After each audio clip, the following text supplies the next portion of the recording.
brought you by Silver Pumps and Motors. Top quality और consistent performance के लिए सिर्फ सिल्वर पंप्स नाम याद रखना. వాళ్ళు 100% ఈ విధంగా ఈ టెర్రరిస్ట్ క్యాంపుల్ని వాళ్ళు సివిలియన్స్ మధ్యన పెట్టడానికి కారణం ఏంటంటే ఈ ఎలిగేషన్ వేయడం కోసమే ఖచ్చితంగా. Right. అండ్ ఇక్కడ మనం మాస్క్ మీద దాడి చేసామంటే 100% మన దగ్గర యాక్యురేట్ ఇన్ఫర్మేషన్ ఉందండి. మనం ఆ 10 days బట్టి కూడా మనకు ఉన్నటువంటి రా కానీ రీసెర్చ్ అండ్ అనాలిసిస్ వింగ్ కానీ లేదా మిలిటరీ ఇంటెలిజెన్స్ సంస్థలు కానీ ఐబీ కానీ వీళ్ళందరూ కూడా మనకి ఏం చేస్తున్నారంటే ఈ యొక్క ట్రాకింగ్ అనేటువంటిది పెట్టారు. 100% యాక్యురేట్ ఇన్ఫర్మేషన్ ఉంది.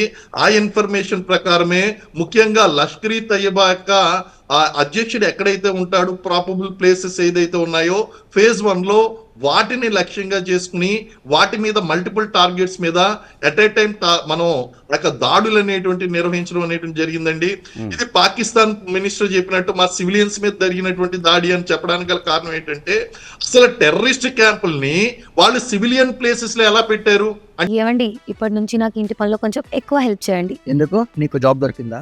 నాకు నేనే బాస్ అవ్వాలనుకుంటున్నా. ఎలా? బాస్ వాలా బీ ద బాస్. అంటే సివిలియన్స్ ని టెర్రరిస్ట్ ని కలిపి వాళ్ళు పెట్టారు అంటే దాని అర్థం ఏంటంటే వాళ్ళు ఒక గార్డ్ గా ఉపయోగిస్తున్నారు. అమాయకులైనటువంటి సివిలియన్స్ ని టెర్రరిస్టులకి రక్షణగా వాడుకుంటున్నారండి. ఇలాంటి దాడులు జరగకుండా ఉండాలని చెప్పేసి అలాంటి ప్లేసెస్ లో పెట్టుకుంటున్నారు. ఇంకా మాస్క్ మీద జరిగినటువంటి దాడి అంటే కారణం ఏంటి అంటే వీళ్ళ మదర్సాలు నడిపిస్తున్నారు టెర్రరిస్టులు. మదర్సాలతో పాటు ఈ మాస్క్ లో వాళ్ళు నమాజ్ అది చేస్తున్నారు. వాళ్ళ మాస్కులనే టెర్రరిస్ట్ అడ్డాలుగా మార్చేసారండి. మరి నిజానికి అవి మదర్సాల రూపంలో ఉన్న మాస్కుల రూపంలో ఉన్న ఒక టెర్రర్ ట్రైనింగ్ సెంటర్ కింద మనం చూడాల్సిన అవసరం కనిపిస్తుంది. మార్చేశారు వాళ్ళు. వాటిని ఏం చేశారంటే ఆ మదర్సాలని లేదా ఆ యొక్క మాస్క్లు ఏదైతే ఉన్నాయో వాటిని ఉగ్రవాద క్యాంపులు కానీ హెడ్ క్వార్టర్ గా మార్చడం వలన మనకి వేరే ఆప్షన్ లేదండి. మనం ఏంటంటే ప్రపంచం అంతా మద్దతు ఇస్తుంది. ఈ రోజు ప్రపంచంలో భారతదేశం అనేటువంటిది ఉగ్రవాదం అంతం చేయడానికి ఒక పైనీర్ గా ముందుకు వెళ్తున్నప్పుడు ప్రపంచ దేశాల మద్దతు ఉన్నప్పుడు అది మందిర్లో ఉందా, మాస్క్ లో ఉందా, మదర్సాలో ఉందా అనేటువంటిది మనం చూడకూడదు. ఖచ్చితంగా ఉగ్రవాదులు అనేటువంటి గా ఉన్నప్పుడు మనం ఎక్కడైనా సరే దాడి చేసి చూపించాలి. మన క్యాపబిలిటీస్ అండి. శ్రీనివాస్ గారు, సో మనం ముఖ్యంగా మసూద్ అజర్ ఉండే ప్రదేశాలని టార్గెట్ చేసుకుని మిసైల్ దాడులు చేశాం.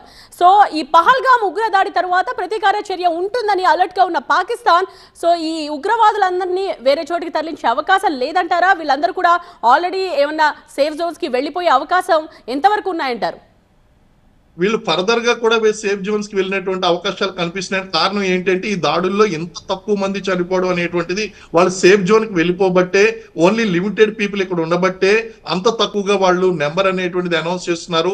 ఆఫ్ కోర్స్ ఇప్పుడు మన రక్షణ సంస్థలు ఏదైతే ఉన్నాయో దే హ్యావ్ టు, ఎందుకంటే మనకు కూడా అక్కడ ఇంటెలిజెన్స్ అనేటువంటిది ఉంది. ఆ ఇంటెలిజెన్స్ ద్వారా ఎంతమంది చనిపోయారు అనేటువంటిది మన భారత్ ఇప్పుడు ప్రకటిస్తుందండి. We need to wait. But ఏంటి అంటే వాళ్ళు ఇన్సైడ్ ఇంకా ఇంటీరియర్ ప్లేసెస్ ఏదైతే ఉన్నాయో ఇప్పుడు జరిగినటువంటి దాడులన్నీ కూడా మాక్సిమం 100 kilometers దూరంలో ఉన్నటువంటి డిస్ట్రిక్ట్ లొకేషన్స్ అన్ని ఈ లోపల ఉన్నటువంటి లొకేషన్స్ మీద దాడి చేయడం జరిగిందండి. ఫర్దర్ గా కూడా వాళ్ళు దాక్కునేటువంటి అవకాశం ఉంది.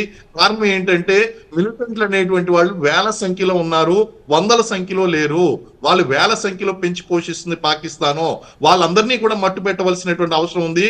అవసరమైతే పాకిస్తాన్ గనక ఇంతటితో గనక ఆగకపోతే ఖచ్చితంగా డీప్ ఇన్సైడ్ వాళ్ళు ఎన్ని కిలోమీటర్ల లోపల ఉన్నా సరే, ఆఖరికి బెలూచిస్తాన్ బోర్డర్ లో ఉన్నా సరే వాళ్ళని మట్టు పెట్టడం అనేటువంటి జరుగుతుందండి.